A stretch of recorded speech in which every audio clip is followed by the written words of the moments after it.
Chairwoman O'Brien, Vice Chair 𝐓𝐻𝐿, and Ranking Member DeMora, and members of the local committee. My name is Lila Wohlwend, and I'm a property manager who represents 46 owners and just under 500 homes in Stark County and the surrounding area. I've been in property management for over 20 years, and I hope my experience will be a benefit for you today. I would like to thank you in advance for your time to hear my support of House Bill 93. Over the years, I've watched multiple municipality utility departments put liens on properties against non-owner occupied residences for charges that property owners did not use nor had any control to limit. I have provided 2 examples from 2 different municipal water utilities. The first one is from the municipality of 𝐓𝐡𝐞. While they did threaten to turn off the water service, the water department never turned it off, even though the tenant who lived in the property didn't pay her water bills. The water company allowed over $1,500 in charges to date, and this is not the final bill from that tenant. That final bill is still pending. The second example is from the City of Alliance water utility. This municipal utility also threatened to terminate service, but even with us asking them to shut it off, they did not do so. There are over $1,500 in charges for this property as well, that the owners could not stop or limit. Then, as soon as the tenants were out, the water company turned off the service at a time when the owners would need it to get the property back in the rent-ready shape. Why are these government utility departments not turning off water per their own policies? There is no incentive for them to do so. The water departments know that no matter what amounts accrue, the owners will have to pay that bill. Requests from owners to stop service when residents aren't paying go ignored. So there's no way to limit the cost the housing providers have to pay. What's worse, the tenants have figured out that the water bill charges don't follow them. This practice is encouraging tenants to not pay their bill, since there are no negative consequences for them. What would you think if your neighbor ran up his credit card bill and you were responsible to pay it? Wouldn't you want to limit the charges they could put on there? Well, the water bill is similar here, as the owners are not using the service. The tenants are. House Bill 93 could limit the damage that are caused to housing providers from their tenants' usage of municipal utilities. It will encourage municipalities to follow their own policies, including turning off service when needed. Once that happens, it will also encourage tenants to be more responsible for the bills that they are using, because they'll be without service if they don't keep up with their bills. This could also limit the municipality's unpaid amounts, which should make everyone's life better.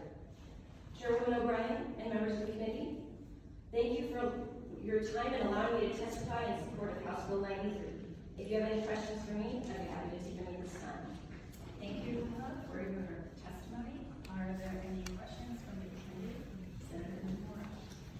Thank you, Madam Chair. So, ma'am, I'm going to ask you the same question. If you have a water bill as part of your lease, you can evict somebody if they don't pay it because it's part of the lease, and they don't pay their bills, they can be evicted. So, you can certainly do that to all these folks. So why isn't that part of your lease agreement to start with?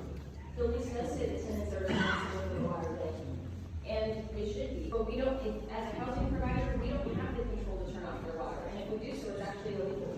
No, if it's part of the lease, the water that you pay for the water, and you charge them for it. If they don't pay you, you can evict them after a month or 2. You don't have to wait years. So why don't you just my landlord charged me for my water bill when it was due because he paid for it. I had to pay him back for my lease. So you can do the same thing. Why didn't? And I also wonder, obviously this is a Stark County Alliance problem because it's not like I think we're testifying for the City of Columbus on these issues, so maybe it's your water company, but so why should the City of Columbus and other municipalities bear the burden because somebody in Stark County, some of our divisions don't know what they're doing? Because they're encouraging all of their own behaviors. They're encouraging tenants to believe somebody else should be taking care of certain things for them, instead of teaching them to take responsibility for what they're doing. But you can, again, like I said, you can put the bill, you can charge them as part of their lease. You pay the water bill and then charge them for that water bill. If they don't pay it after a month or 2, they can be evicted. So it avoids all the long time of not having paid for months and months and months and then turning off the water. So you can do that, but you choose not to do that, right? So the burden should go on the taxpayers of the state of Ohio to pay water bills so we pay, not on landlords making profits for 20 years. That's what you're doing in all these places. You're not making a profit on all these things. So the individual investors and property owners shouldn't pay for this, but the taxpayers should. Is that what you're saying? No, I'm saying that if the water company is going to take in money, then they should be doing their job, which is the water service. We as housing providers are focused on the housing side. I'm just asking to limit the charges that can accrue, and that's what House Bill 93 does. It limits that. It It doesn't doesn't burn up take it off the taxpayers. table entirely, but it does limit it, because we don't have the control that you're talking about, and it does take months sometimes just to do an eviction. So wouldn't it be nicer if there was some sort of limit to encourage municipalities to shut off water when it needs to be, and to encourage the tenants to pay their bill? That's what House Bill 93 can do for us. Any other questions from the committee? Seeing none, thank you.